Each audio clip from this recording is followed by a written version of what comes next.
Oh, thank you. Seth just said, I'm not going to deal with death, honestly. Death is just like my bitch.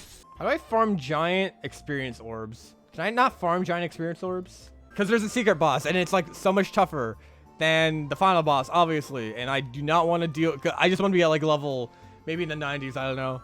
Okay, so thoughts on the game. Thoughts on the game. Now that I have everything set for that. Game was pretty good, I will say. I think I talked with a few others before I started the stream, and they were saying that like it's a pretty decent game if it didn't have like the Brave Default tag, and I can see that. I do think Bravely Default 1 and Bravely Second stories are probably better for the most part. There were moments I did like in this game a lot, like I like the ending there. Seth is just like I mentioned before, kind of like probably the least favorite of the main protagonists, but he feels his role. He's supposed to be the silent guy, but I do find it weird that because his name is choosable, you can't hear people say his name. Like, I liked it when people were just like, hey Tiz, or hey you, or whatever from the other two games, but everyone's just like, hey, what's up, or whatever. They never say his name, and I just find it so awkward. It's not like they have like a different option too. Like if you choose Seth, they'll have different voice lines for that. Like, they just never do it. I find it so awkward because he just felt kind of distant from everyone. And Gloria too, to a certain extent. It felt like the Adelle and Elvis show a lot. And I love those two, and that's probably why I love those two, because they interact a lot more. But I still like Gloria, and I still like Seth. I do think by the end, I did like Gloria a lot more, though, because, you know, it was starring her a bit more. So I like that. I like that. I have an idea, though. I'll probably just grind stuff while I play the game. Going from just characters-wise... For the main characters, let's see. Adelle's obviously my favorite because she's a demon lord and she became all powerful and stuff, and she's funny. And Elvis is also very funny. They're the funny duo, they're the haha comedian duo. But I like Seth and Gloria. Gloria's improved a lot. I still feel like she may have a little bit of missed potential, which makes me a bit sad. But I still like them. As for the asterisk holders too, as I keep forgetting, it's not just these characters. I thought the asterisk holders were fun. I like that there's side quests with a lot of them, and it's just like separate. In comparison to like Bravely Default, I feel like they do very well because in Bravely Default, it's like a time loop type of thing, and it's like the exact same situations over and over again, and they only really changed near the last few worlds we go through in that game. But I do find it very weird. Thank you, Orpheus. But I do find it very weird how they do that. In Bravely Second, they gave it those characters more screen time. Like I liked Holly from Bravely Default 1, and she had a very good ending in the final world for that. You just have to fight her a million times, or I guess just wait till the last world. But in Bravely Second, they gave her a little more depth too with the whole side quest for that. But at the same time, that's a whole different game. It's not part of the same game, so that's why I'm like not counting it. Though I will say I do like what they did there in Bravely Second. Bravely Second probably had my favorite set of like asterisk holders in general, because they gave like the old ones new stuff, and also the ones they did have very in-depth stuff, even if there wasn't side quests. But in this game, they still gave a lot of depth to some of them, like Bernard, for example. I guess as we're fighting it, Bernard was kind of an asshole. He was kind of selfish, but he took in Adelle. He's kind of a kind-hearted person a little bit, but he's also very selfish. He had good traits, he had bad traits. Orpheus was a funny guy. He wanted revenge on the Muses line, I remember that, for him being a trickster type of guy, but he also just wanted to bring smiles to everyone, which I can appreciate. Adelle is my little nugget. She's a blessing. Fallen Angel's Harp. Ooh. That one seems like it could be busted. Oh, that's a stave? Doesn't he use arrows though? Or does he use staves? I forget. Oh, that could be busted on Elvis maybe, actually, now that I think about it. There's a lot of cool jobs. I'm glad that everything is broken, I guess. It's just one other thing. Is that, like, if there is going to be a lot of broken stuff in this game, at least make it so, like, every job is broken so you can do a lot of different stuff with it. Oh, yeah, everyone's leveling up so quickly now. They're still going. I wish I could just skip this though. I've never been here before. This feels good. We're gonna be here for a while, Jacob. New powers, huh? One must never stop learning. Thank you. This is interesting. Thank you. New powers, huh? But yeah, this game has been an experience, and I love it a lot. It might be a weaker Bravely Default game for me. I love Bravely Second actually a lot. And Bravely Default 1 I have fond memories of playing too. But this was still a fun game, and I will still say I loved it a lot, and I don't regret playing it. I'm just, I guess, slightly disappointed at the ending a little bit, and the final boss. And while the ending did get me Gloria and Seth hugging, there wasn't really another like big cutscene like there is at like the other endings of the game, if I recall. And that kind of disappointed me a bit, but it's fine. It's fine. Yeah, we're probably just gonna be grinding here for a little bit though, and then we're gonna try to see if we can fight off the secret boss. And it shouldn't be too long, hopefully. I will say, I guess one other thing I forgot to mention about the abilities in this game. I think a lot of them are very cool, and also part of the reason why you could be very broken, especially with the items that give you all the jump abilities if you equip it as a weapon. Those are busted. I don't know how they thought that was a good idea, but you know what? It's fine. Another thing about them is that I appreciate that there's rarely any of them that cost 2.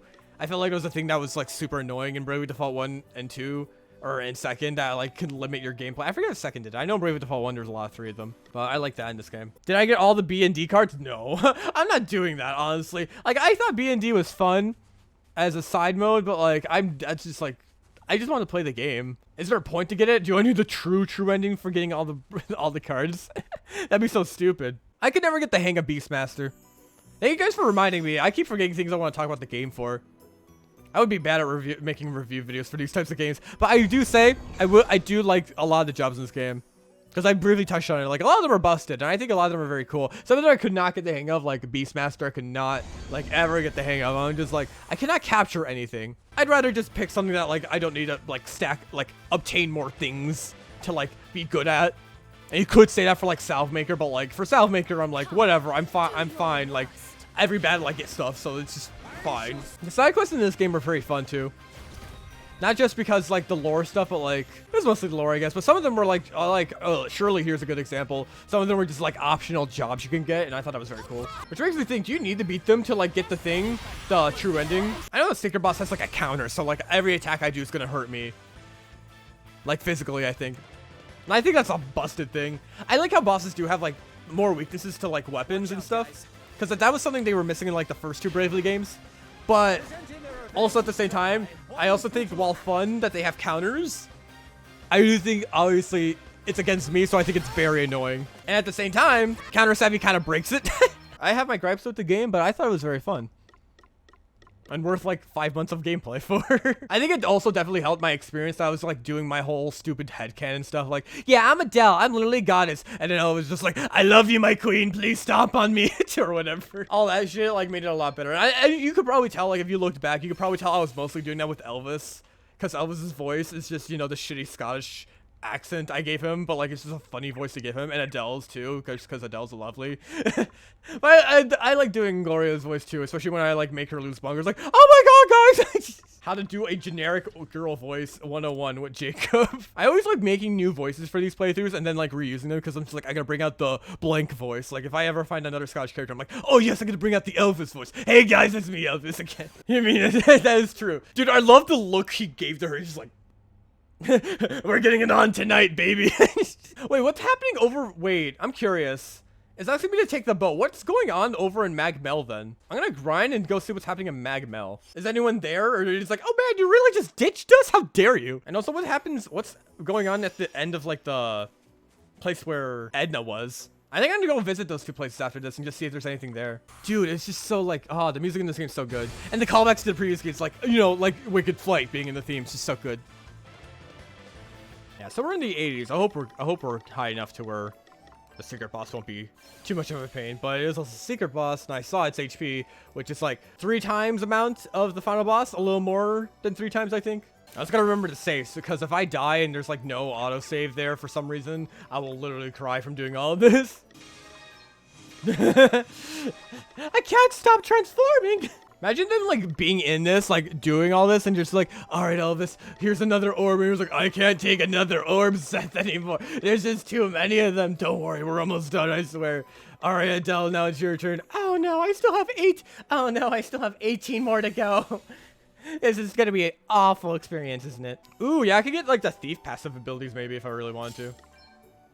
Like, I don't know how useful those are gonna be, but like, it's like any benefit really.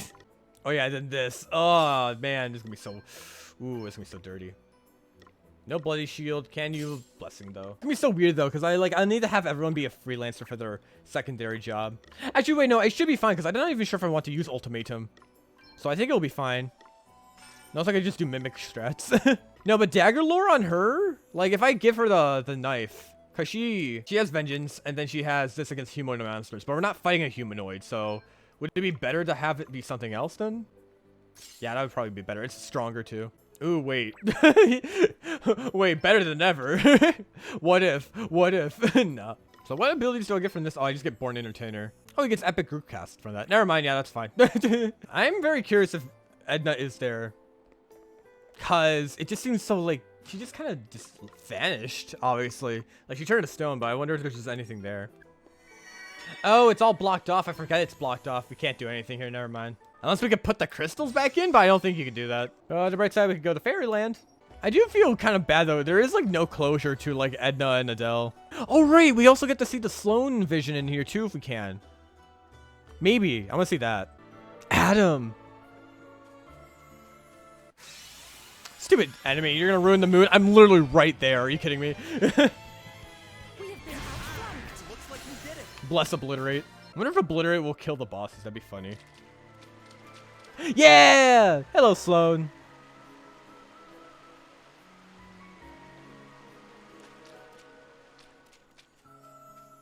Well, what happens if we do this? Are you ready to face your final challenge, Heroes of Light? Because we already did that. Why do we have to go to the other place to do that, not this place? Or is there like a... They probably mentioned like maybe that's like the point where it's like most powerful, or like where its actual body is and that's like a fake body. I don't know. All right, Rhymetall. I'm glad it's at least in a place where I can like easily leave and like heal and do like others shopping and stuff. Hopefully paralysis works on him. Oh, we're at 69 paralysis bombs. Like, nice. Praying to Adelle right now. Please help us. I do in my Adelle voice. She's praying to herself because she knows she's so demon powerful. Let's see if we can do this. We got 999, 999, 999, 666. Time to examine it. A dragon? Whoa. Whoa. Whoa. Elvis is like, oh, what's this over here? Here it comes. I think that's the exact line that Tiz says when you do stuff in the first game. Hello, Gwydion. Time for round 2. Hopefully we'll do good this time. They're in spirit. So how are we gonna handle this? He's got that stupid glow on him as well. Of course he does. That's a lot of HP. Well, there's only one thing we could do round 1, right? Will this work? Who knows?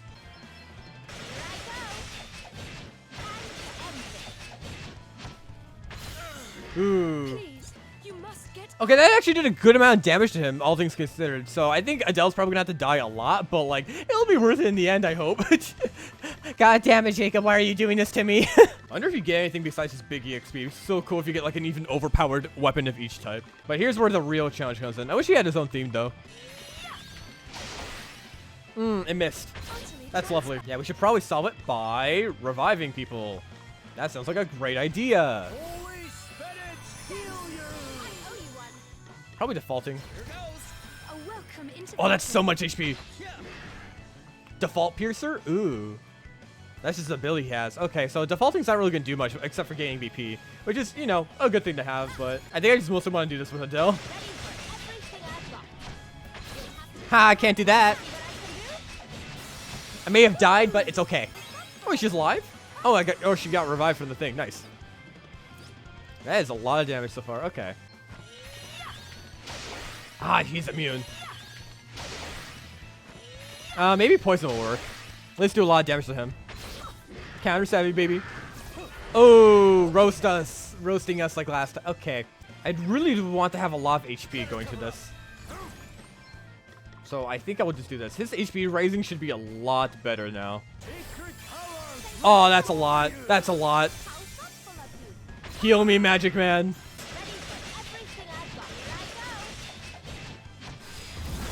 I go. Holy break. Oh, that looks disgusting, actually. I don't like that. And it made him lose his turn, too. Yikes. Okay, poison, please work, maybe? Please, Okay. you must get So he can't be poisoned. What other things can he be hit with? Let's find out. Can he be blinded? That missed. Holy spinach, heal you. Let's go again. He doesn't have counter savvy either. Restore you. He do be kind of roasted though, not gonna lie. Of course, the 2 that live are like the ones that have the freelancer ability on. Maybe I should give him the freelancer ability. Maybe that'd be pretty good. I just gotta find the room for it. Doesn't seem to have any counter ability that increases his BP, which is good. He hasn't defaulted yet either. Is it just all about like big single striking moves? Do it. Sonic, it's over here. Try this. My time has That's a lot of damage. Hey. Let's go. Let's go. What's the plan? Plan is simply nine more fold flurries. Everything I've got. You will regret. Oh, I didn't have enough HP to do a second one. Oops. And probably a multi-mix elixir.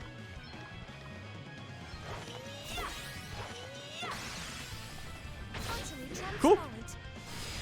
Holy break. Ooh, baby. Okay. God damn. We've got to do Everyone just keeps dying on me. Here, try this. Thanks. Time for a spot of energy. Yeah, he doesn't seem to be defaulting at all, so I think we're good, honestly. Unless there's obviously different phases, but like he's down a third, or I guess not all the way down a third. Holy spinach, I am heal in you. your debt. Good powers I shall endeavor to restore return you. the favor. That's half his health. Now, What should I do? I should do this on him. I'm up, huh? That seems like it'd be a great idea, actually. Not even joking about that, because he keeps dying so much. Might as well just revive him. I don't know if it's gonna work, actually, but it'd be cool. Hey, you okay? I died, Seth! Seth, I attacked it, and suddenly I'm the one who's dead. This is not how I planned my day to go. It's funny, though, because if I do Giga Gravity, I'm gonna take damage, and then immediately just, like, regret it, because, like, it's gonna keep doing less and less damage every time. So, yeah, he doesn't default at all. So if I did Wall of Woe, Try this for size. out of just, you know, curiosity. Prepare for impact. This'll do it. Thanks. Yeah. I owe you one. Whoa. I needed that. What is happening here?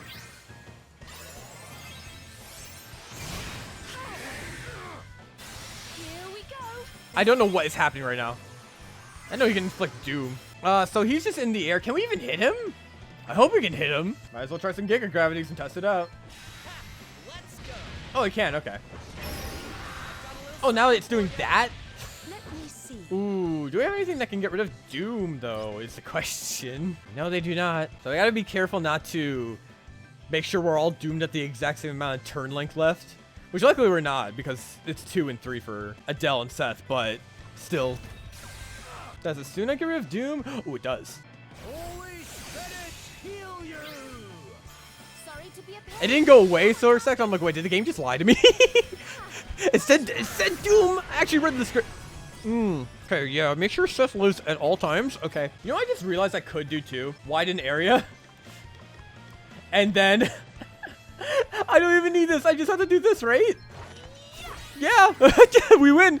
I basically have all these mega elixirs in my pocket right now. That's crazy. No keeping off today. Sorry. Oh, wait, he doesn't have the counter thing anymore. You rang? Oh, he doesn't have the count. What? I learned how to fly. Therefore, I don't know how to counter abilities anymore. Powers restore you. I shall endeavor to Okay, return the what's the favor. plan? You both are blinded, so Better cover up. I know what Gloria's gonna do. Oh, now he's defaulting. Oh, that's dangerous. I'm in danger. Maybe I should have done a Wall of Woe. Or just remedy, screw it. Just in case there's something I missed. Let's go. What's the plan? That mega elixir's still going. He's like, Elvis, are you dead yet? No, I'm not. I'm not somehow. Here I go. Want to see what I can do? Get ready for He's not doing any counterattacks either. Oh, never mind. I forgot he did that. Right as soon as I say it. And he's off the ground now? Ooh.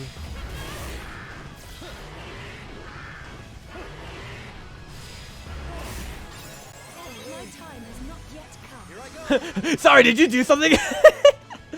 Sorry, sir. Did you just like try to kill us all? Sorry. We just have a reviving guy on our hand to just take care of everything for us. Has he been getting counter BPs? I have not been realizing this. Yeah, Wall of Woe. Adele could just handle it. She's a big girl. She can handle it. No big deal. Gets to go again. And I'm back. Now he's minus 2 BP. Let's go. Let's go. What do I do here? Probably widen area. We have like 2 medics at this point. Oh, he got rid of his poison too. And there we go. And there it's back. Why not? We have all these. It's the end game. Who cares? I shouldn't have to worry about saving stuff. What if we got rid of all negative BP too? That'd be so busted. Going all in. We've outmaneuvered him. Try this for Bye. There's the HP loss now. Let's go. I've got a little something for Luckily, I don't think this will ever KO me because it's based on my HP. you. See how you like this. Yeah, he's super fast now, I think. It's time to get serious. Ooh, is it time to get serious time? Ooh, it's time to get serious, it seems. All right, let's get serious. Time to go toe to toe. Time to slaughter this dragon just like Adam did. Adam. Oh, that did a lot. Pretty good, right? I know, right? You're so overpowered. No, Seth left me, but will you come out with me, Adelle? Oh, everyone's ready to do this. Are we gonna do this again? Are we gonna do the final boss shtick again? You still need to do 4 of those. You know what? Fine. You know, let's do it. Let's do it. We're gonna risk everything right now. We're gonna risk Elvis' life, actually. Okay, Elvis didn't die for that, luckily. He might die to something else, though. Still standing. Ooh, still standing. Yeah, I might want to do this. It's my time. Gotta raise that BP for Gloria. Thank you for your assistance. You're welcome. I mean, you're welcome. Blah. Light. Oh, that did a lot of damage. Let's go. That's the power of the freelancer thing. And surpassing power. You're all right. Right? No! We're seriously not fine right now. 9-foot flurry, why not? Let's see now. Hey, try this in your day. You have my thanks. I can't do it because spirit magic's too high. Holy spirit. Dun dun dun dun dun. Restore you. Sorry to be a Need a pain. wee hand there. I can get used to this. We must press our I advantage. agree. Press the advantage. Become an afterimage. Are you watching carefully? Sir Son, believe me.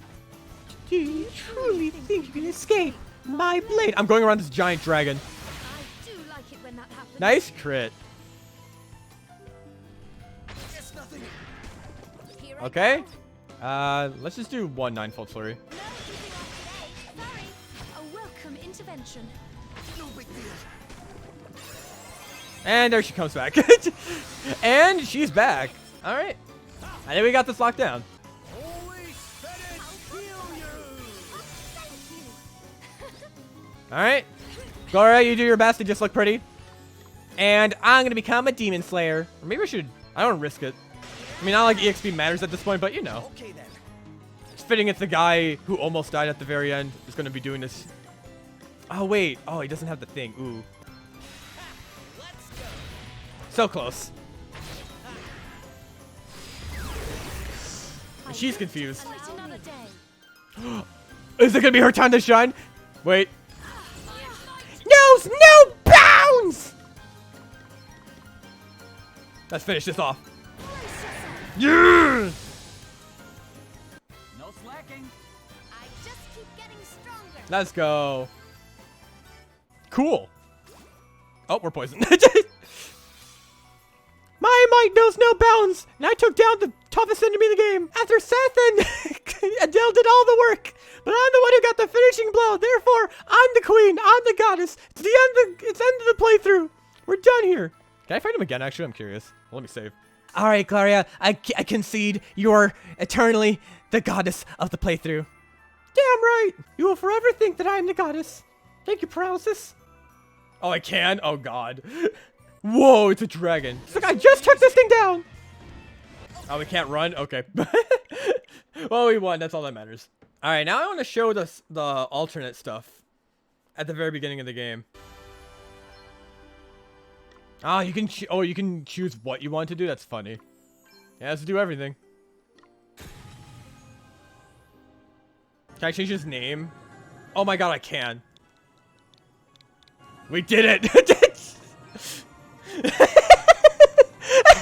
Finally, my calling in life has been achieved. Too many cutscenes in this game. Me? Me? Adelle stan. I find it very funny that it's just like the Fairy Queen's, like, of all places that she's not at, it's just not the Fairy Kingdom. She just doesn't have her boat there. But everywhere else, even Holograd, the evil place, or Rhymetall, the place that hates fairies. Yep, that's fine. Show off. Hands on deck. All hands on deck. I forgot he had a different angle. Oh, is it only the main Jows we had that were saved? Or what if I just showed up wearing the Brave Bearer and Sir Solon's just like, what the fuck? I need to find all the answers for my book. If only we had them all. All right, so yeah, there's two things I want to show in this New Game Plus that I didn't show last time, just because why not? So I'm gonna like die in 5 seconds, but you know, it's fine. I just tripped. Oh yeah, it's a file I continued the game. Don't say yes to the thing. And it's pretty simple, but I really want to show it because it's still funny. I actually don't know if there's gonna be a Kirby thing that comes up though. I just know it's like what happens. I just choose to die, honestly. And I'm like, wait, I changed my mind, but there's like no time left.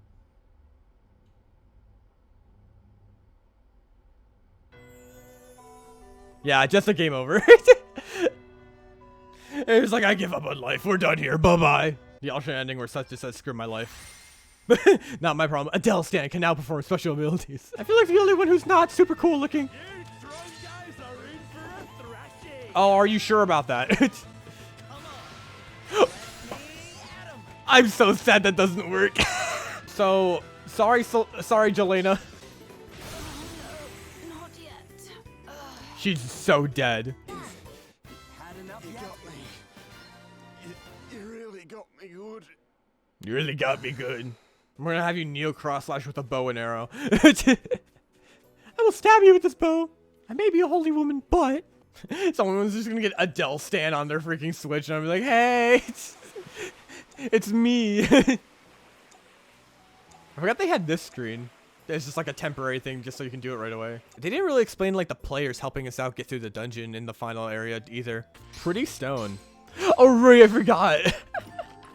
It's just literally, I just found this pretty stone from there. I forgot that's when I found it. It's just literally from that. And I was like, what is this? Did they ever explain how I found that either? No, they didn't. They just accepted that I just found it first try. All right, I gotta do you. Can I skip you? No. I love you, Truff buddy, but come on. I wish you got to see more Truff too. Wait, can I go in these? No, I can't. That'd be funny. It's just like, hey, you want to fight all these people you don't know yet? Sure. So the second thing I'm gonna show off before we end it off is, if we're close to there, a little hidden secret ending you can do. And it's a very cool one, in fact, that I liked. A lot better than just a simple game over. Like, I would have liked it if there was, like, at least a little cutscene, be like, so you have chosen this as your fate, or whatever, and then it just goes to game over. Oh yeah, I forgot. First, we gotta kill Horton. Fuck Horton. All my homies hate Horton. Oh yeah, we gotta go see the grave first. Which definitely wasted us time, and we could have avoided Sloane's entire death if we just, you know, went the path as intended right away. I wonder what New Game Plus is like for a speedrun. That's gotta be like, I feel like an hour has to definitely be out because you literally just probably more than an hour actually, just literally one-shot everything. That path is blocked until it's not. I wonder what will happen. Some conspicuous event that will transpire here that will make the top path unusable, but the top path usable. I'm here now, fight me, it's me, Horton. People don't choose asterisks. Asterisks choose people. I forgot that quote of hers, just like, people don't choose asterisks, asterisks choose people. Shut the fuck up, Adele. Alright, here's the part where we're gonna fuck up the game. And I know you can do this in the first game too, in like a first playthrough too, if you like grinded. But it's better to just show it off now. I haven't seen what happens after you do it. I just know you can actually kill him. Can I kill him with death? Oh, it doesn't let me do it. He does have a lot of HP though. Oh, perhaps. Oh wait, no. I think you should be fine. I just realized this, like, defaulting me nothing for this ability then? That's funny. Oh, it does. It'll like reduce the damage a bit. I thought it was gonna be still like a set amount. Oh, he's gonna use Death Storm?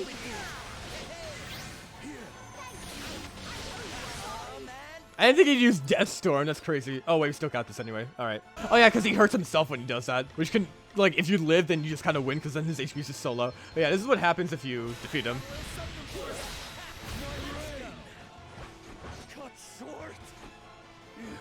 Impossible. The power of hacks. How can you? Such power. So this is how it ends. Yep, this quickly. We won, right? And I'm the only one who... Oh, he has a unique quote too. We won, right? All right. Now I'm scared what's going to happen.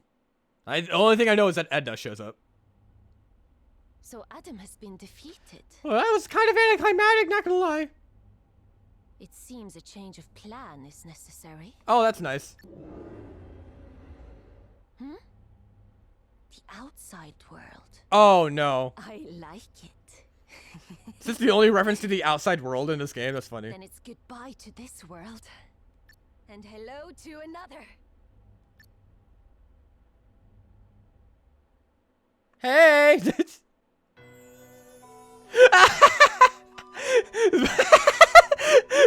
Cruiser's like, you beat the game. Here's your another credit scene. We're done here. Bye-bye. You beat the game.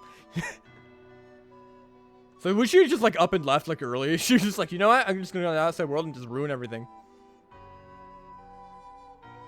Cannot believe this here. The game over theme. I'm scared. Okay. Save data complete. You must be defeated by Adam in order to. But I don't want to die. It is I, Sir Sloan. No, you're gonna die. Sorry, Sir Sloan. It's a sacrifice we are willing to make for you. Let me just, we'll take you back to the save point. Okay. Do I get like a unique thing too? I hope I do.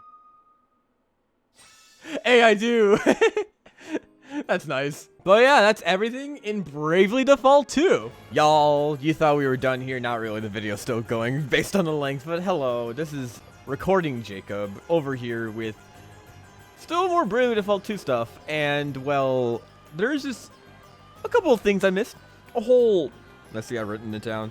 A million things I've missed. And other plot details I want to mention. They're for various things. There's a lot of things in this game that I would really like to cover because it brings a lot of life to the game and kind of I want to share my viewpoint of everything, I guess, in the game so far. I think I talked about part of my review for the game so far, but I will give like a better type of review after I talk about all this. I have a giant list right here on my notepad. But yeah, okay, so there's several things, like I said, in this game that did not cover. First thing I want to mention though, real quick, I showed 2 alternate scenes when I did New Game Plus. There's a third one I didn't show because I, don't want to go through the chapter 2, do the entire game, all that. That would take a few more hours just to do. So I kind of, well, I'm not watching it right now because I've already seen it, but I'm going to show it on screen right now. It's basically when you fight Galahad, and you can defeat him the first time you fight him. And I think that's very cool because you get a little look at Foley before you actually know who she is. I think it's like after you beat Roddy and Lily, if I recall, when you first see her, and even then it's like her back. You don't even get to see her face. She's like, "Ooh, I'm so evil," or whatever she sounds like. I'm French. I'm insulting myself here, but that's basically that. The other things, though, there's a lot. There's a lot of things here. A lot of it's going to be discussion based, and I know not everyone's really into that, but I'm going to be trying to give my thoughts about it and give my thoughts about how I think of it. And, well, the game in general. But first off, while it is discussion-based, some of these are diaries that I missed throughout the game. Some of these are plot important. I've seen some of these just because they've helped form my opinions for later stuff. But there's 2 I haven't seen, and that is, there's one in Savalon in Bernard's room. I think it's one by Bernard. I don't think I read this before. Or maybe I did, I just forgot, but I'm just gonna do it in case. Bernard's diary. I must confess, until I saw them with my own eyes, I was rather dubious of the tale that odd girl told us of the crystals. But it seems she spoke true enough, so I guess that's Edna. And what an assortment she had assembled for the assault on Muses. Oh yeah, quite the gaggle of misfits, I must say. The stone-faced soldiers of Holograd, a bishop of Rhymetall, an artist of all the ridiculous things. Hey, don't zoom. I can't do a French accent. Don't you insult me, or else I will paint you without my paint, and you'll now be weak to all elements and weapons. I'm very cringe at this. I'm so sorry. It's like I'm trying to think and do a French accent, but I'm like, I don't know what to say, but I'm trying to focus so hard on doing a bad French accent. The latter pair gifted with asters, of course. So here's just an artist who got convenient artist asters. That's lovely. But the first to fall in the assault was not a musin at all, but a man of Holograd. The Beastmaster asterisk I acquired from him made it quite worthwhile distraction. I hope to gather more in time. Something tells me one can never have two. Oh, so someone had the Beastmaster asterisk before Anahal. Okay, yeah, I guess that makes sense. I can't quite imagine Anahal going to war in Musa and just be like, "Ah, yes, I will slaughter them all," or something like that. Though it also makes sense with her backstory, where she was found, and then he gave an asterisk to her. It wasn't like Edna gave an asterisk to Anahal. Did he Edna give an asterisk to Shirley? Oh no, I think he won. Oh yeah, she gambled with Bernard, I think, and then took it, if I recall. I think that's what happened. But anyway, I hope to gather more in time. Something tells me, yeah, when it was all over, the water crystal was mine in the bargain. Savalon sits in the palm of my hand. Oh, but we're together. Oh, such fun. That's cool. Even, I remember the one side quest. He is a nice guy, kinda, a little bit. But he's also very much a greedy mother trucker. Though I know why. Because, you know, I think it was like his brother died at some point. And then he just realized, oh yeah, money like means everything. I think, or was that Shirley? No, that was Shirley. Maybe it was both of them. Maybe it was both of them. They were like, oh yeah, we both were in just like kind of terrible scenarios. Maybe we should just rely on money. Gotta go to the next diary real quick. Jacob, we beat the game. Can we stop playing it? No. I guess for reference too, I'm recording this like the day after the ending went up. So like I'm doing this last minute. This is supposed to come out tomorrow. And I still gotta edit the entire thing and there's like 3 hours to go. Remember when I mentioned that one like the hall, was it the Hall of Judgment? Like, I was like, oh, there's no point here. There's just a hub area. Well, apparently, there's just a book there, a diary. I think it's Helio's diary. And I just never knew for some reason. I don't know how I just didn't. I don't know how I missed this because I came back here multiple times. I just did not see the glowing spot. Where is the glowing spot? Oh, it's up. I can see how I could miss that. But, like, every time I came in here, I forgot when this would become available. Let's see. By the hand of Bishop Helio, Chief Inquisitor, a certain Will, Freeman of Rhymetall, stands accused of nightly foregatherings with pernicious fiends in the wayward woods. Though upon consulting the records of our Lord's most holy judgments, I find nothing conclusive relating to these creatures. Various sources lead me to conclude that the abominations in question are none other than fairies, the cursed race we had long hoped to banish from this world. In keeping with the long and noble tradition of our land, which holds fairy kind to be the enemy of all that is holy, I shall endeavor to persuade Archbishop Dominic of the justice of actions we must take. All being well, 2 days hence, the suspect will face the judgment of the Lord. So I think I remember the name Will. Is this the first guy who had to deal with an execution? I think he might. I might be remembering wrong. I just remember the name Will coming up. I forgot who it's like related to. It just might. I think it might be the first one. Some creatures he was talking in the forest. Was it actual fairies he was talking to? Because that is the Wayward Woods, and we know now. You know that is where the fairies are. Oh, that could be it. Actually, that could. Oh wait, this is like a big hint to like, if you read it before, like going to Magmel. You could be like, oh, is it? No, he's just joking. There's no fairies in Wayward Woods. And then that was just like, yeah, about that. We actually do live in there.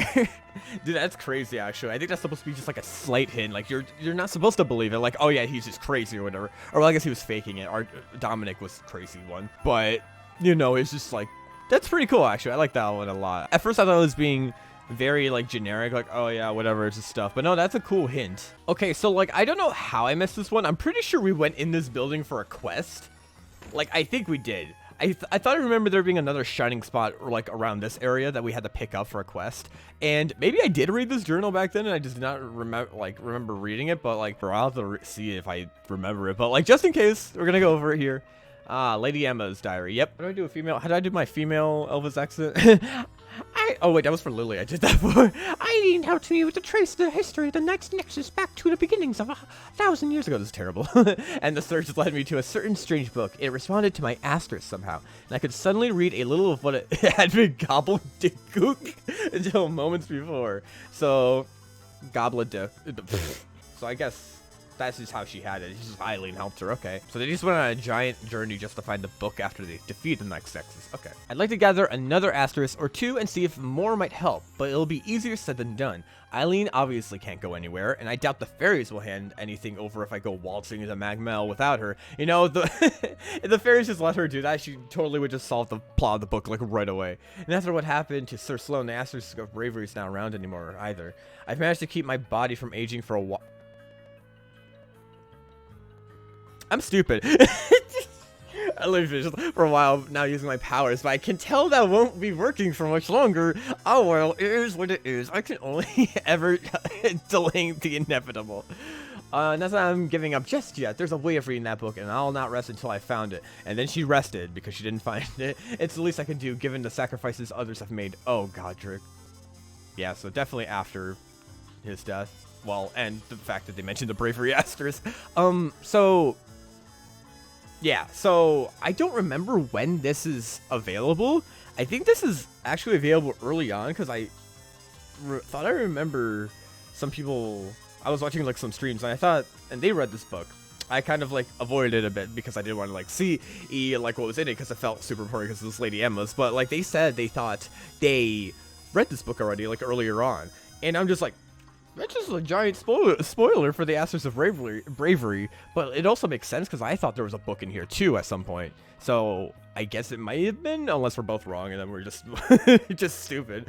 But this is very interesting because obviously it tells oh, she did find the book. Like, it's not just like, oh look, I just had this at some point or whatever. But it also just says, wow, the fairies literally just helped them right away. This whole mess would not have been like a thing at all, and they would have just been saved like a while ago, 50 years ago. We would not have to go on our journey. How dare they? But yeah, the thing that got me the most though is the fact that she was just using her powers, her magic, to just not age. And you know what? It's funny because I looked back at that scene recently, and because I was curious about it.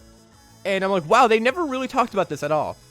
And it's insane because I thought it was going to be a plot relevant. Because I thought, not aging, she might come back. She might be evil. Stuff like that might happen. And maybe that was like the point. Like, not the point, but to make you think she might come back until you read this book, obviously. It just makes me so surprised that I really overthought it a lot. When it was just as simple as, yes, Jacob, Lady Emma did die. There is nothing else to it. She's just dead. She's straight up dead. So, yeah, I guess she just did die of old age at some point because she couldn't use her powers. Which I think it's also funny because I think one of our party members, I think it was Gloria, who mentioned that. Actually, it may have been Seth, I don't remember. But either way, they mentioned, oh yeah, she may have been using magic. And then it was like, oh, never ask one of her secrets. And then we're just going into her freaking diary, finding out, oh right, it was her freaking magic powers. And it's just like, called it. Oh my god. That book is cool. Lore book. Alright, next one though. Now these two books coming up, well, mostly this is the last one I haven't read, but I want to go back to the one in Magmel 2 to talk about more stuff relate to it, because I do know what is in these books, and I thought I'd just read it out again. The King of Muses Diary. So this is from, I think, all the way back, not just Godric, just all the way back. It is written in the ancient script of Muses. The preparations for the ceremony are complete. Now that all that remains is to ask the crystals to lend me their aid in sealing away the Knight's Nexus, though it shall cost me my life. It is but a trifling price to pray. Well, I guess pray too. He did pray. Pay. Alas, it seems that my actions cannot keep the horror sealed away forever. Esmeralda informs me that the fiend's power now rivals those of the gods themselves. Have you ever heard of like any other gods in this universe besides like, I guess the Knight's Nexus? This being so, the ceremony can only imprison it for 2 centuries at best. Thus, the descendants of the one who initiates the ceremony, my own descendants, must in turn lay down their lives in order to replenish the crystals. So they're forced to do their descendants in this case, I guess? Or maybe he just feels responsible, because I know the part coming up is, the Knight's Nexus cannot be slain, and therefore it is clear what must be done, yet it pains me beyond measure to lay this terrible burden on those who come after me. But it was one of our blood who caused all this, yep, and so the price must be paid. Inanna, beloved sister, in the name of my dear friend, the man who loved you and who was robbed of his life, I solemnly vow to stop you. I hope to be reunited with you one day in a better place than this. So that man she murdered from the Magmel book that we read was also a friend of the king. And, well, I'm gonna get into that right after we get to this. Also, I still got goosebumps from that place. Can I just say that? Because there's just no music. And I'm just like, oh god, I know nothing's gonna pop out at me, but it always just gives me the feeling that something will pop out at me. Stupid tree. We're at the end here and I'm still falling for that. So this book, let me reread it. It's written fairly scriptural, really. In the beginning, Inanna was motivated by nothing more than the love of learning. She craved wisdom and wished to know all that there was to know under the sun.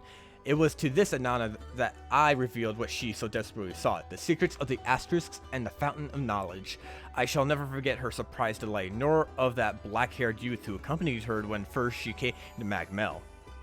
She was blessed with a truly extraordinary gift and mastered the mysteries of the sacred stones in short order, even offering suggestions for new asterisks too numerous to mention.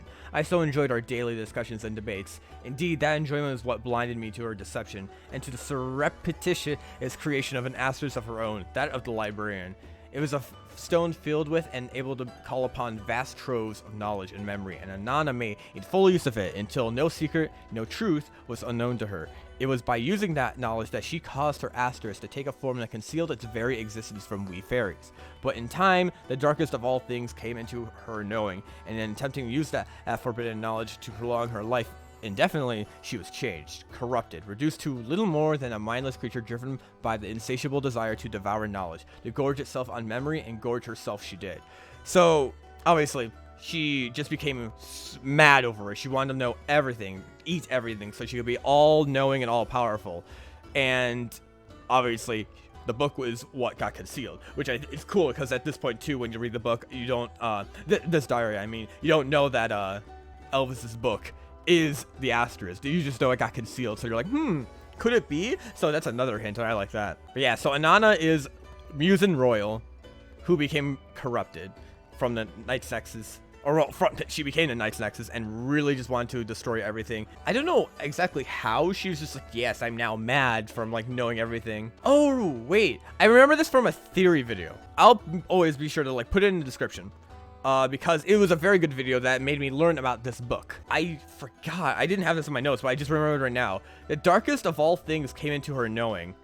And in attempting to use that forbidden knowledge to prolong her life indefinitely, she was changed. So you know how she's using the save, she makes her own save slot basically. She's like Undertaling this.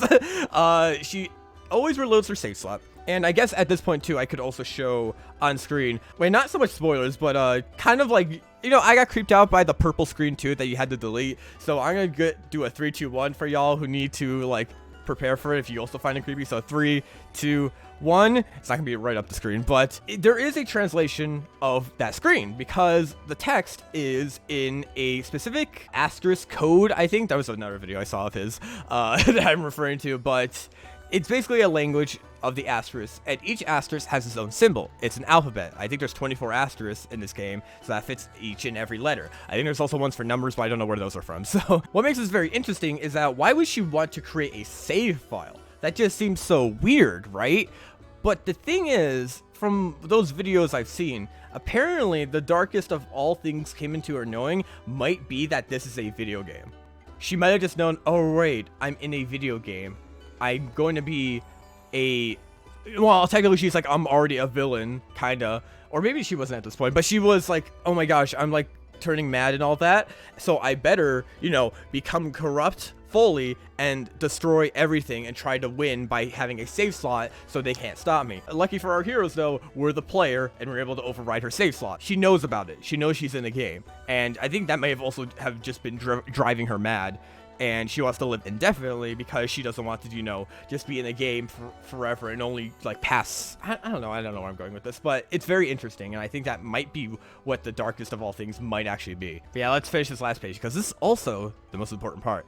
No living being was safe, and she consumed the minds of human and fairy alike. And even that her once beloved black-haired companion, like I said, King's friend, would that I had never taught her of the asterisk or the fount of knowledge.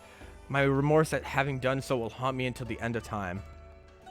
So guys, I would like to ask you the most important question: is Seth's hair black or brown? I think it's like supposed to be a super, like it looks brown here, but I think in other scenes it looks black. But I think it's implying, from the videos I saw, and there's a lot more evidence I'll bring up, that the black-haired companion is Seth, and it makes so much sense when you think about it. First off, we know that Seth got killed. And the Wind Crystal mentions that there's people out there who would want him to be gone forever. It's kind of still a theory, but it's pretty much feels like it's confirmed. Basically, you know, Seth is a sailor who went to Excillant, which I think is the first time I'm mentioning this in the entire series because I didn't even know the continent's name was Excillant until I found other stuff online. But he went to Excillant, then he went to Muses, became lovers with and good friends with the royal family. Clearly, he became lovers with the king.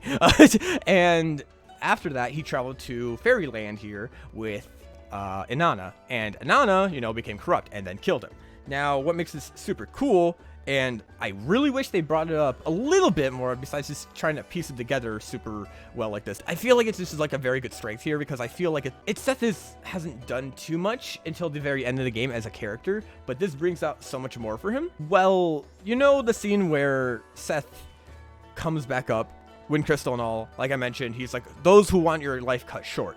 Something along those lines. Well, I'm gonna bring up the really cool thing first, and that in the final boss fight there is a move the Night's Nexus does called a life cut short. I don't think it's exactly word for word. I think the Wind Crystal says like one extra word, but it's basically a life cut short is the main thing, and that is so cool because you know they totally meant to do that. I feel like that alone pretty much confirms it because it's just so cryptic of a thing to do, like for it to be like a coincidence.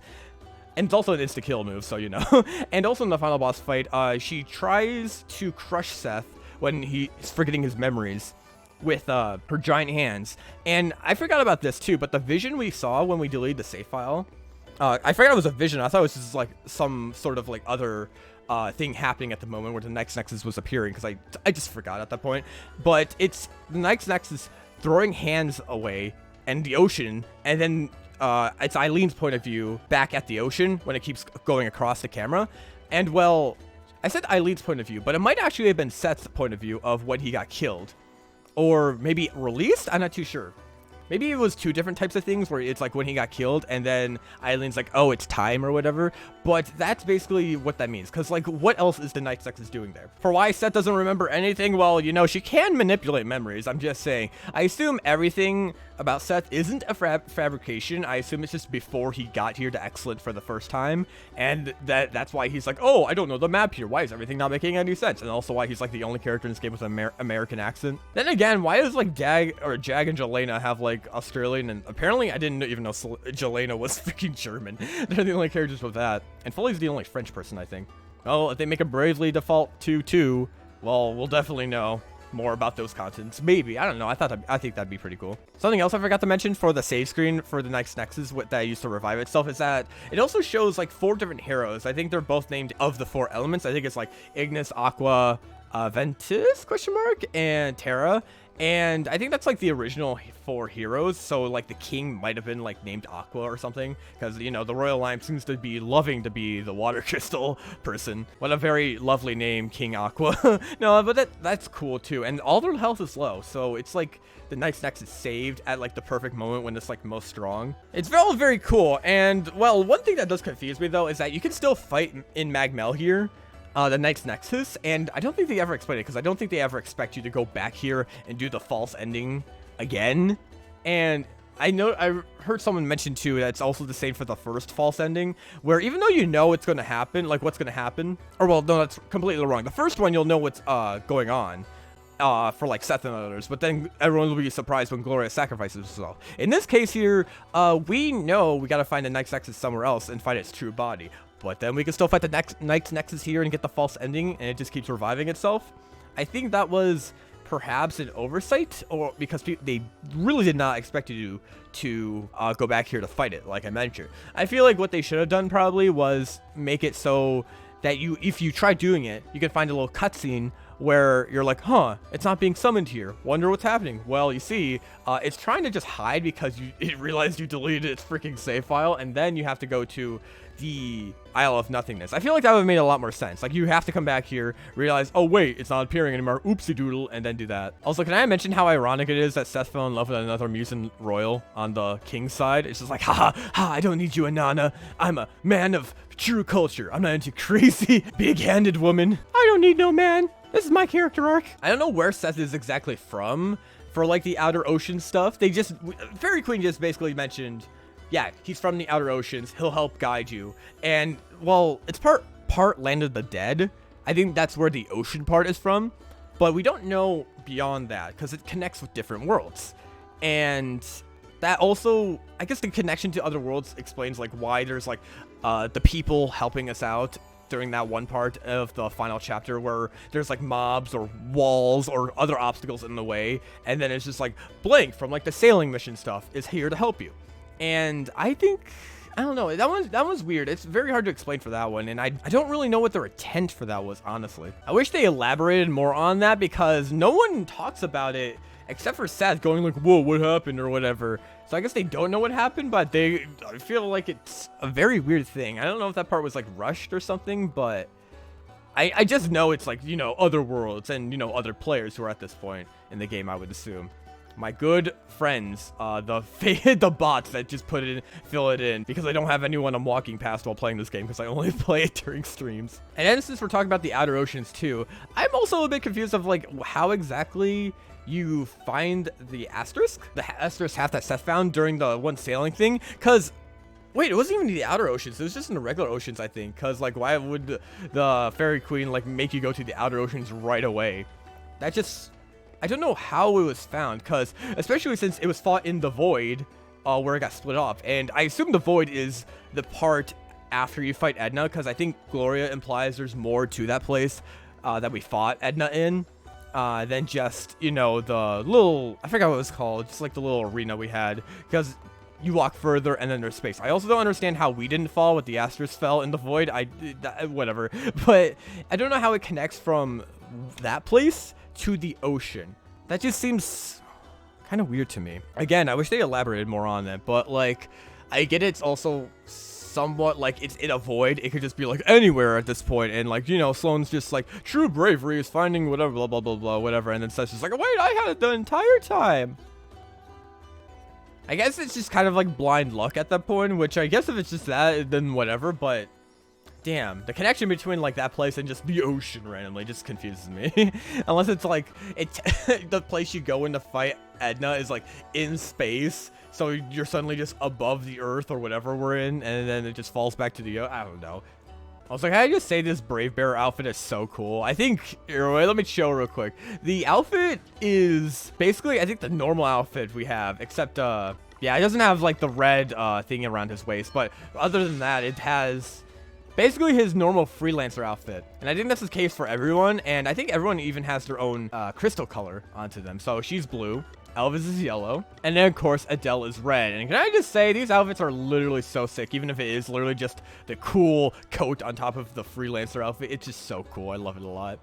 One of my favorite classes, definitely. It's just, the abilities are also super fun. So nothing will ever beat Swordmaster because I'm overpowered. Yeah, baby, I do like this outfit on Adelle. And then the final thing I want to talk about Seth, in just like a focused spotlight on Seth, and then talking about him just for a tiny bit, is that in the final battle, I think when the messages appear telling Seth to be brave, because he is a brave person, he's like, I am brave, and that's, you know, the cool thing he did at the very end, which I thought was super sick, is that I originally thought it was his party member, his team, his friends that were shouting him, but I think it was supposed to be the player that's just telling him to be brave. And that actually goes into my next thing. So we know the last 3 chapters: Twin Ages, Twin Cages, Twin Pages. Now for these chapters, they're always implied to be like twin something because there's 2 different things that are basically identical. In Twin Ages, it ends the exact same way as it did what Godric did in 50 years ago, where, you know, Gloria ends up having to sacrifice herself just like Godric did, even though they didn't want to. And when it comes to Twin Cages, well, that one's a lot more simpler to realize. Like, I felt like maybe for that one, because it wasn't like explicitly mentioned, for this one, Elvis straight up mentions like, is the cage in there, it's just like a cage out here or whatever, something like that. And I was like, oh my lord, when I heard that the first time. And for Twin Pages, I don't know exactly what that is, because that kind of happens after you delete the save file, but maybe it has to do with, like, you know, the 2 different save files, like the Nexuses versus ours, or maybe it's just for another meaning, which is the meaning I want to talk about, which is when you take the first letter of everyone's names and put them in a different order. We got Adelle, Gloria, Elvis, and Seth. Ages. This also matches up with Eileen, Godric, Emma, and Sloane. And that also matches their respective persons. So Adelle's with the other fairy, Elvis is with the other person from Wiswald, Gloria's with the other Muse and Royal line person, and then Seth is with Sloane. I don't know what their connection is, but maybe Sloane has a similar case as Seth. Probably not, actually. But either way, that is how they're connected. And, you know, ages and stuff. I don't know if there's like a meaning to the letter C in cages. I think it was just because, you know, cage or whatever. Unless you want to think of it as like corrupt or something. That would be a terrible one. But for Twin Pages, the P stands for player. You probably knew where I was going with that. But also, it becomes a little more obvious at the end of the credits. I think I just literally said P at the end of the end credits, and I just giggled to myself or something, because I'm like, ah, P. And that, but no, that's the game's way of telling you that's what the P in Pages also stood for. Player, Adelle, Gloria, Elvis, Seth. And that is super sick. I like that a lot. There's so much they put in mind for this, because I think all the characters are named after, I think, at least Elvis and Adelle are named after musicians. I assume Seth and Gloria would be. I don't know if, like, Sloane's group was named after musicians too, but it's amazing how they found like fitting names for everyone. Like Gloria sounds like a royalty name too, and Elvis just seems like, you know, the jazzy kind of guy too. I actually never listened to like actual Elvis in real life, so I don't even know if he was a jazz person. I'm literally the worst person ever, but it's just, wow, they found a way to fit so many like cool Easter eggs in this game while also making it match so perfectly.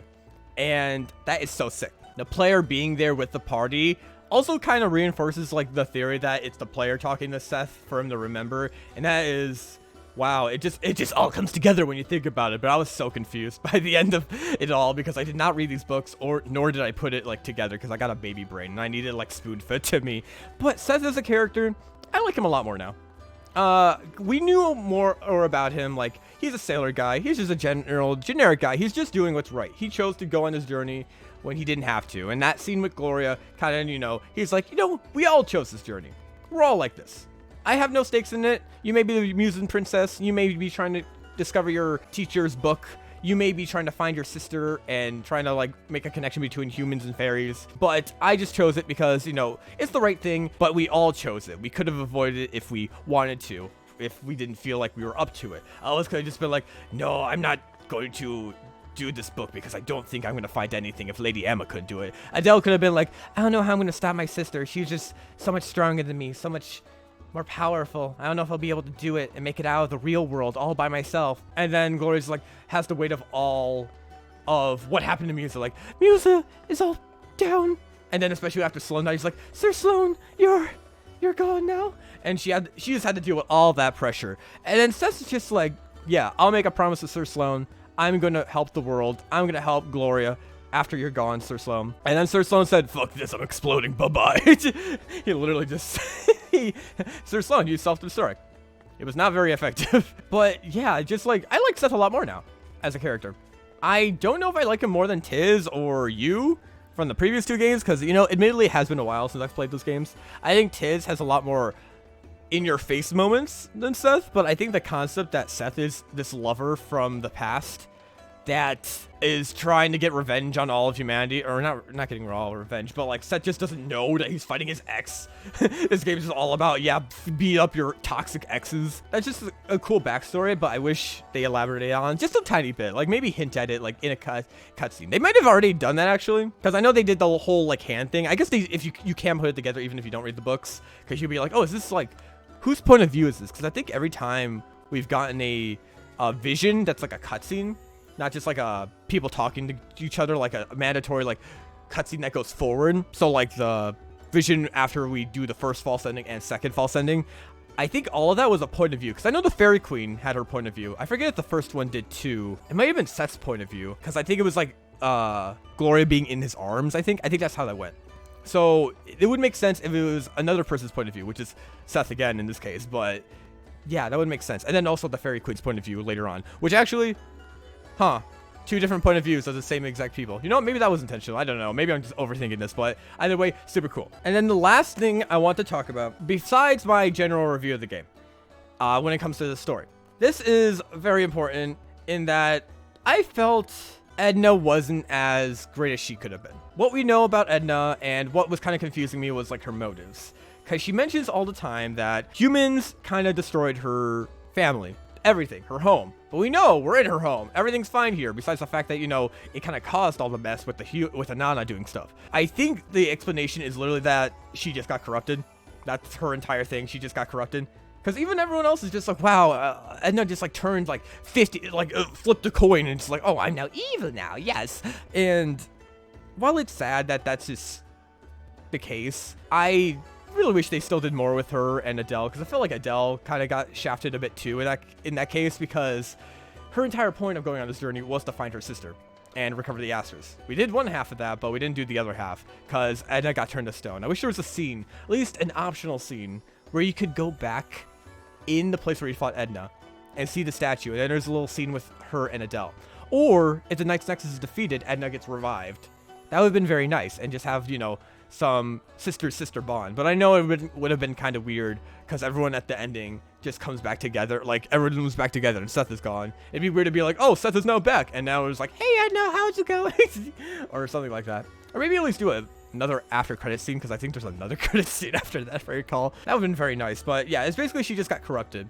But they do kind of hint at the corruption, besides the fact that they just, you know, kind of tell you like, oh yeah, she just kind of changed a bit and it was like corrupted from that. Maybe not so much a hint. Maybe I figured if they just outright say it and I just forgot. But she does kind of break free from corruption once you've beat her, because after you beat her, Adelle's like trying to run after her at that one point, and she's like, Adelle, don't come any closer, I'll kill you. And you could take that as, don't come near me, don't stop me, I don't want you to stop my plans, or else I'll kill you. But you can also take it as, Adelle, don't come near me, I'm dangerous, I could kill you. And that just like, ugh. Now that I thought about it, oh my god, that like made Edna go up like 5 stories for like a character in my book, because that's like the one time we got to see like an Edna that was, you know, nice Edna, not bad Edna. It's just a little disappointing we didn't get to see more of that, so I think it's fine though. Overall, I wish they do expand upon it. There's a lot in this game they could expand upon, like some stuff I already mentioned, like the Outer Oceans and how we found the asterisk, and well, this obviously. So I hope there is like a way, maybe there's a Bravely Default 2 to the journey is to try to find a way to revive Edna, because we found out, oh yeah, she was just corrupted. She's a victim in all of this. I also wish they'd expand upon Adam, like maybe he actually survived and they bring him back and he just does cool stuff, and it's like, we will unite the world and make it all cool, because Adam was another character. Like those are the 2 main big villains. All the tinier ones like Marla and Lonsdale and everyone else, except for Vingitio and Foley, fuck those 2, were really nice. Helio was also kind of an asshole, but he was like, I don't know, I liked him being an asshole. He was pretty cunning and stuff, but, you know, he was also an asshole. And Dominic being, like, getting cucked twice from being the Fire Crystal's chosen and just hating fairies out of pure spite is funny to me. Literally Denzel Crocker from Fairly Odd Parents. Everyone else's too is so great, too. I think the only one who's, like, kind of, like, mid and not, like, I hate them like I do for Foley. And I don't really hate Vagentio, too, but, like, mid is, like, Horton. I love Jag and Jelena, too. I hope they bring them back in a sequel, too. It also should be mentioned that the Knight's Nexus would talk out of Edna, so that's just, like, even sometimes, and that's even more to go with the theory that she's just, you know, corrupted, but I'm pretty sure they did confirm it, and I'm just stupid at this point, but I thought I'd just mention it because, you know, I didn't really mention it at all during my main playthrough. And then one last thing I thought of real quick, which is funnily enough Edna related. It supports another theory that the dark thing that Anana figured out was that she's in the game. And that is during the false ending, not the first 2 false endings where Gloria and Adele sacrifice themselves, the one where you beat Adam first time, where she'll talk with the Nexus, which I guess is another point where she's like, oh yes, I'm just listening to everything you're saying now. Thank you, my lord.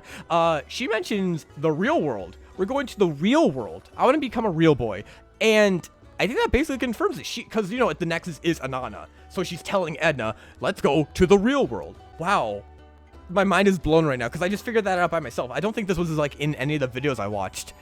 That is, wow. This game had so much thought put into it. And I know like COVID probably screwed it over a bit when it came to like certain things, because I knew I was like camera angles and load times were definitely a big flaw with this game for me. But that, wow, that's so, whoa. That's so cool. So she basically just wanted to become immortal because she's in a game and she wants to become a real girl or something like that. And wow. That is so cool. Now to just go over everything I thought about the game, I think the game overall was fantastic. I think with all this knowledge in my head now, I understand the story a lot more, and I understand the characters a lot more, especially Seth and the Knight's Nexus. I think the Knight's Nexus is a vastly superior final boss in concept to the 2 in Bravely Second and Bravely Default 1. Because the 2 in those games are just basically like, they send their servants to help them like revives. And those servants are like, you know, the characters. It's just like the point where they kind of swapped it. Because like, as I mentioned, Edna does have a lot of cool things with her. And I think Edna is cooler than the final 2 bosses of the first 2 games. But they kind of swapped like the importance. Like Anana / Knight's Nexus is definitely the vastly more in-depth character compared to Edna, at least for now. I think maybe if I thought about it more, maybe I think like maybe they're even with Edna, even though she just got corrupted. But in this case, I think it's the Knight's Nexus who really, her backstory and how it relates to Seth and how it's so intertwined and how everything just unfolds. And the final boss theme, which is godlike. And I might like it more than the first game. I also like the Bravely Second's final boss theme. All the final boss themes are just great, but I think this one might be my favorite. I feel bad that I kind of had to cheese it with Adele, though. You know what? I like cheesing it with Adele, but next time I play this game, I'm not picking any of the broken strats. I just want to see a good challenge, and the hype still felt real. I felt like I needed to use like all those specials, and it was just lovable. I love the game. All the characters are so great, as I mentioned. I love all the asterisk holders. I don't really so much hate Adam, even though they didn't really explore him. I know he was doing it like, I'm Edelgard or whatever, in the fact that he, spoilers by the way, in the fact that he, for Fire Emblem, the fact that he wants to unite all people to end war. And though I guess Edelgard did it to like stop a corrupt thing from happening. In this case, it's more so I just want to end war, and like it has its flaws. It makes no sense like when you think about it fully. And Adam's actions really didn't support that claim too much because he took over Musa. I guess he needed to take the crystals for it, but like there could have been a better option. Like he was gonna execute the king from chapter 1 or the prologue. I forgot his name, and a lot of other things. Like I saw some theories like maybe he should have thought like if Vigentio was turning people into the undead, maybe he should have been like, I did not know Vigentio would have done such a thing or something like that. He was only gonna do deaths that like mattered. Or I guess the king, no, the king let him take over though. Like there was no reason to kill him, but like if it was only deaths that mattered, such as like maybe even like letting Marla, you know, kill all the people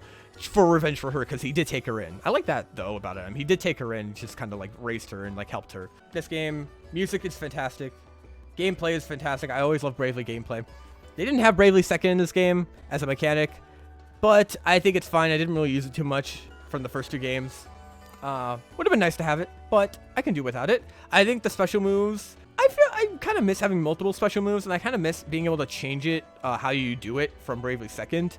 I don't think you could do that in Bravely Default 1, but I liked how they look, and I think it's cool that they're tied to the story a bit more. And the Asters, I'm especially happy that the Asters are tied to the story more. And, well, the main party of 4, I also love a lot. And I think they might be my favorite 4. I don't know. I really liked you and Magnolia from Bravely Second, and I love Vidia as well. I think Agnes and Tiz are cool too, and of course Ringabel is the best. Oh yes. Oh god, if I ever play that game, I'm literally just gonna give him my stupid freaking oh yes, it's me, Ringabel. I always hate it when I have to try to do some of this on the fly because I always forget certain things. Like the recording I had before where I talked about it, I literally was just going on and off like when I was talking about the game and stuff. But let me see, just go over this. There's the music I love, so fitting for so many characters, especially the special themes. Gameplay is fantastic. As always, Brave and Default is such a cool system. The bosses were super cool, and I cheesed a few of them. And that red demon guy with all the bats really made me laugh from how I was getting looped. That was a funny moment. But they all felt super cool and unique, and while a few of them may have seemed super simple, some of that was probably just because it was early on, like Jag and Jelena, obviously. I'm just basic physical attacker, and I'm basic healer. The dungeon design in this game, it's Bravely Default dungeon design. It's not the best, but it's also not the worst. But in this game, they did make quite a few dungeons that were super cool. Like, I thought the Fountain of Knowledge was a super cool dungeon. I thought the one where we had to go up to fight Dominic was freaking cool as well. Like, the different pathways you could go, like the different stairs. It was a very cool aesthetic also, going into the church place. And there's a few more I'm pretty sure I like too, but for the most part, it's still basic, you know, Brave Default dungeon design, and I'm fine with it. I think the new mechanics of, like, being able to fight enemies and choose your fights instead of random encounters is cool, even if it doesn't mean like you have the on and off switch system to make sure you can never fight anything. I also like the cutting mechanic. I really wish they used more of there's a few things they could have done more. There's not as much terrain, even though there's a skill that prevents terrain. I think there's only 2 dungeons, and that was like the poison flowers, which you can cut, and then the lava pits. And then also the cutting too that Truff teaches you. Like, why would you be able to cut trees? There's no point in the game where you have to cut a tree. There's not even a point in the game where you have to cut a boulder besides, you know, for both of those, the moment she teaches you. The only time you use your rock cutting to get a few items in the Archbishop place, which is another reason why I like that dungeon a lot when we had to fight Dominic. I think that's the only place you find rocks. I don't think there's any other place in the game where you do that, which is insane to me, because like they do an entire like dedicated you have to do the side quest in order to do it, so you might think you have to do it. But yeah, I mean, no harm in like having it, but I don't even think cutting trees gives you items in this game. Just kind of felt pointless, though I do like Truff. I wish they brought him back, though. I wish Truff went with us and just one-shot the final boss. Like, Truff gonna do this to fight with his friends, and then he's gonna kill the final boss. Goodbye, naked lady. Bye-bye. Lovely game all around. Art style, graphics, fantastic. Though I did notice quite a few times, both in battle and out of battle, when stuff would not render correctly. But, you know, it's fine. It's fine. I did also notice, I think there was a point in also the Archbishop's dungeon where whenever I used Brave, the ground textures would like change a bit. I think I forgot. I had to go back there, but using my brain to remember if there's anything else about game design that I'm forgetting about. As I mentioned, I think COVID did affect this game though, and that's why some of it may not have been as refined, but still a fantastic game. And I think I would recommend this game. give it a shot. It's just a fun thing, and they have different difficulty modes for a reason. I was going on hard mode the entire time, and I still made it through, even though I wasn't like at the max level. I'm only level 80s to 70s, and that's only to fight the super boss. I think it's a very hard game too at some points, though, easily breakable. Like, one character, Adelle could have literally carried the entire team for the final boss. Like, everyone else didn't have to do anything. But I think because I went out of the way to do that, it kind of defeat the purpose because it was just so breakable. But if you were to just like play by yourself, sure, you might find some stuff that might just seem very broken. Like, even without the setup I had for Adelle, I still would have had Ninefold Flurry because I wanted to do Swords Person with Vanguard, and that would have been very strong with her equipment that she was having at the time. And I'm pretty sure I would have still shredded bosses. And everyone else stayed the same too. Like, I did not take any advice from people except for the ultimatum strategy I had. Of course, it is a pretty big thing that that happened, like the one thing. But I guess it just goes to show, like, yeah, the game is pretty easily breakable. Well, that can be fun for some people, but the game otherwise has been challenging. There's many points where I died to bosses. Dominic, Foley, Caster. So Caster was only because I was like underleveled at the time, and then I was like, Berserk, I'm gonna use Purge, I'm a genius. And many more other bosses that are really difficult to do. Like, even I think Gwydion was decently tough despite my levels and my strategy, but I'm definitely glad I was able to just do it first try. So, you know, I will say though, this game does get a 0 out of 10 for me just because chapter 2 exists.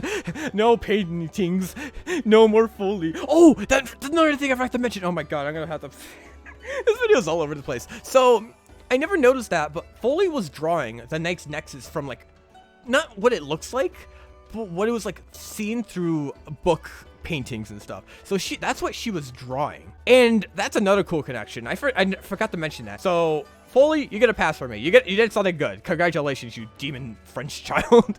There's just so much depth in this game. Like, it's so, oh my gosh. And there's just always depth in these Bravely games, but whenever I get through it for the first time, it's just amazing. You see that? This game's amazing. No kidding, Elvis. I'm glad we went through this adventure together. So have I. I've grown so much stronger being with my friends, making so many memories. Thanks for the memory. Shut the fuck up, Seth. I can't believe I used that for a title. No, but I love this game, and I guess I'm just dragging this on at this point, but game design, I'm sorry if I forgot something, but just as a general thing, this game was fantastic. I talked about the main points, the music and all that, so gameplay, graphics. Everyone cares about graphics. I guess this is it. The end of Brave Default 2. Took me 5 months to do this. It's been a journey, to say the least. Now I'm more than happy to have gone through with it all. And now I'm feeling a bit... I'm a bit cheesy right now, just because I'm like, you know, I love the game a lot. And Bravely Default 1 and Bravely 2nd made me feel this way too. It's just that this is the first time I'm expressing it. And voicing people in these games... Even though there's a lot of voice acting, whenever I got to voice, like, the main 4 characters, I had a lot of fun, and ad-libbing, too. I love ad-libbing. It's just so wonderful. Thank you guys so much for coming by on this little journey. I know people watch me for Pokken, but if you've been through this, or at least are watching the end of here, thank you. It means the world that not only am I bringing joy to people by doing these other types of videos, but that it makes you guys happy to see me happy, and also happy to see me mauled. That is it. These are our 4 heroes. Being cheesy as always. I guess we'll just show everyone one last time. Seth, Gloria, Elvis, Adelle. This is going to be the last time we see them, unless they make a sequel, of course. And, well, we'll always have their voices at least. Like, definitely, Adelle and Elvis are definitely going to be used in future stuff. Will I ever find another Scottish character? I don't know, but I don't know how to end this really, but... See you guys for next playthrough, which should come out 2 days from now. Tomorrow's going to be Pokken, obviously. And, well, let's just say it's Kirby Superstar Ultra Co-op, and that is going to be fantastic. You guys will see how much fun we had playing that game, but Brave Default single player, fantastic. I guess me dropping my controller is just a good way to end off the video. See you guys.